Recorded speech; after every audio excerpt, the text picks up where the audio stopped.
What's up, YouTube? Handlebar Mike here with a VR for you today. I want to do a VR for Amy Mack. Congratulations, Amy is up over 300 subs of on her channel, and that's just awesome, and it's well deserved. Amy just puts out incredible videos. It always puts a smile on my face to see a new Amy Mack video and get to sit down and watch it. So congratulations, Amy. Also, Instagram too, coming up on Instagram as well. I'm a big fan of Instagram. I've been on Instagram longer than I've been doing this, and I'm glad to see you getting some love over on Instagram as well. Now, Amy asked a question, of course, for the giveaway, and the question was, "What is your favorite pipe making material, or what types of pipe do you use the most, or something along those lines?" And she broke it down in three categories and has some incredibly generous prizes for those three categories. And the three categories are briar, your traditional briar, cob, and the third category is the other category.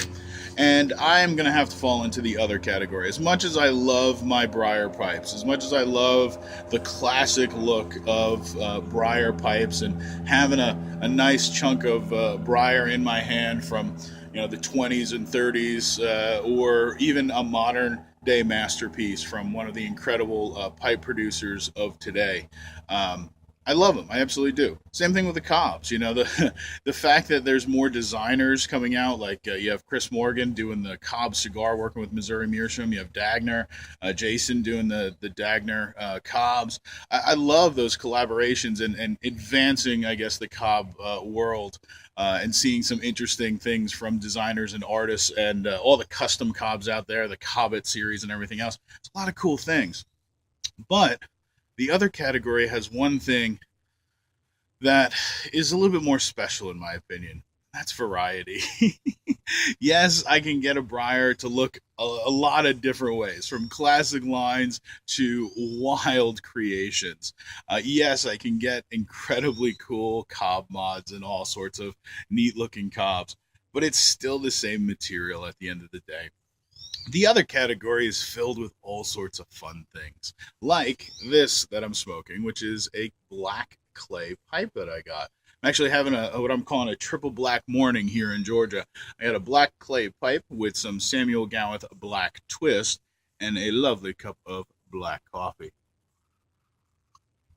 That's how I'm starting my day on this kind of overcast, cool Georgia morning, which is kind of nice.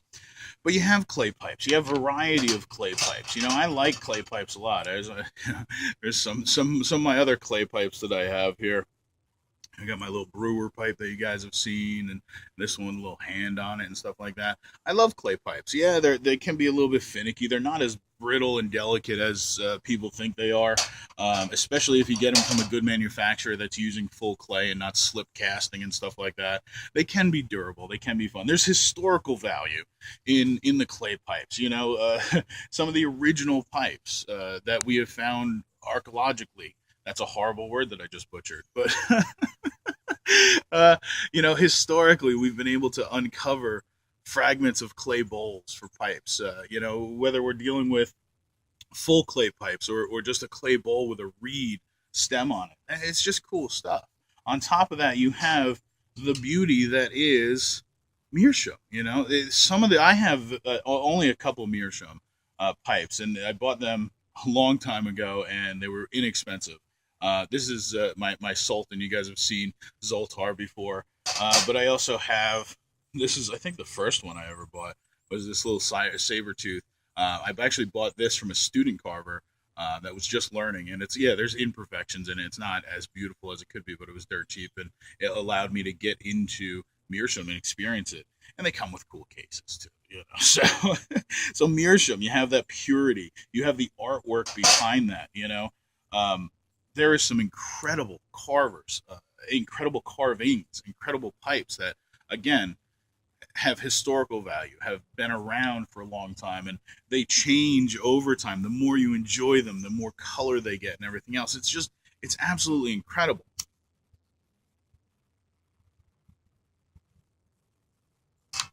Then on top of that, you have all your other hardwoods. They got cherry woods, you got pear woods, you got morta, you got hickory, and you can have anything made into a pipe, basically a wood, a hardwood that you can use with a pipe. And yeah, they're going to have different characteristics, and they're going to have maybe the type of wood is going to lend or blend into your tobacco.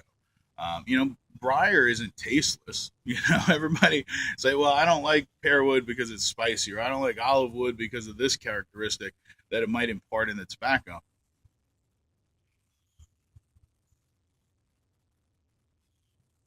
First of all, break the pipe in, get some cake built up, and you're going to lose a lot of that characteristic that it imparts because you're not actually having the contact directly with the wood and that sort of thing. It's just like briar. Like I said, briar's not tasteless. If you want tasteless, go with clay, go with meerschaum.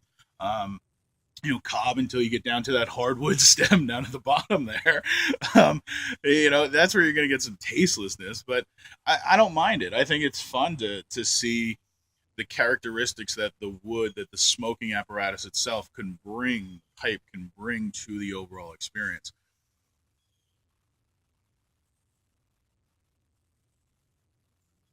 It's just a neat thing.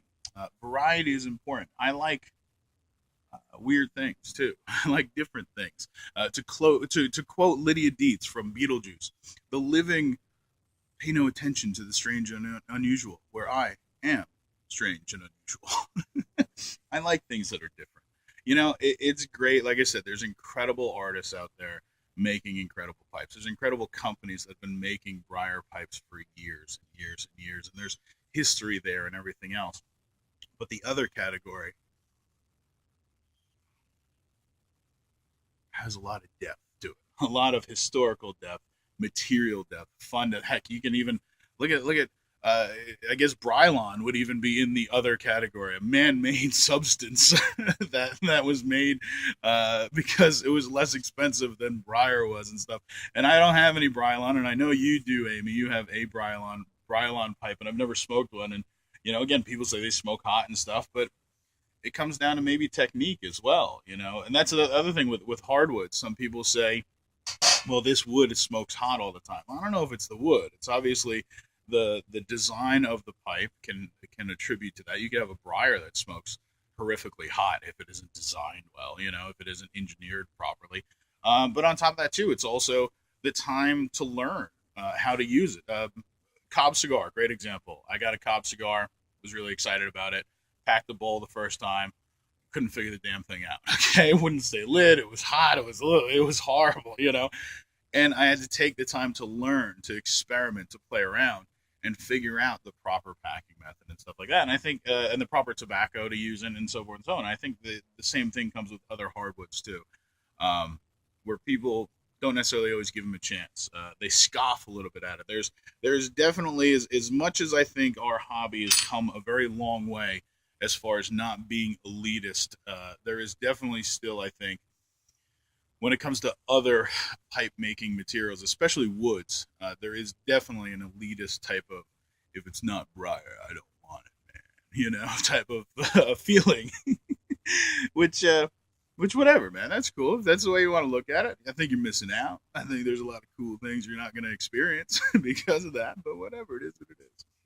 And same thing with cobs, as much as I love cobs and everything, I don't think I know anybody that's I don't think cobs allow you to be kind of snobbish. they're really more of a relaxing, fun thing. So I don't think there's anybody I know that says I don't smoke anything but cobs because cobs are the best.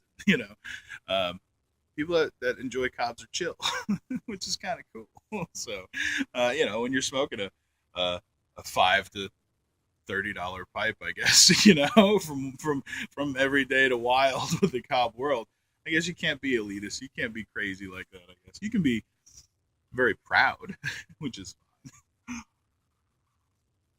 But I guess that's it. I'm the other category, just for the simple fact that there's a lot of enjoyable adventures that you can have in the pipe smoking hobby in the other category because there is so many options, so much variety.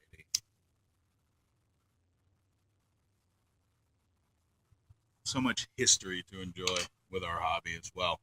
So, Amy Mack, again, thank you very much. I'm about 10 minutes here. I was expecting to do a much shorter video, but I'm enjoying rambling on here about this because it's a fun topic. So, again, thank you, Amy Mack, for this opportunity to do this VR for this giveaway.